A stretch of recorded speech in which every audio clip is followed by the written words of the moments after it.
মায়ের কাজ আর শেষ হয় না, দেখো এখনো আবার বাসন কোসন মাজছে। এই রান্নাটা হয়ে গেলে হয়ে যাবে, তারপরে বসে আড্ডা হবে। 9:20 বাজে।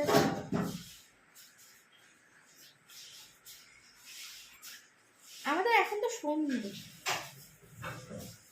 জেগে থাকবো তো একটা 3টে অবধি, অসুবিধার কি আছে? কোনো অসুবিধা নেই আমাদের তো, মানে কি বলবো, সবাই ঘুমোতে যাবে, আমরা এখন সন্ধ্যাবেলা আড্ডা মারবো আর কি হবে।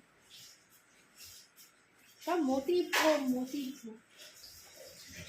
উল্টো পাল্টা টাইমে কাজ করলে কি হয়?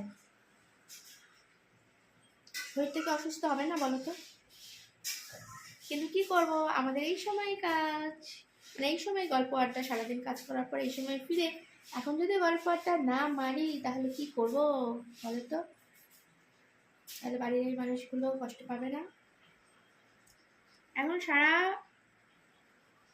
জীবনে কি কি হয়েছে না হয়েছে, আমার কি হয়েছে, আমার দাদুর কি হয়েছে, আমার ঠাকুরদাদার কি হয়েছে, সব কিছু নিয়ে আলোচনা করবো আমরা।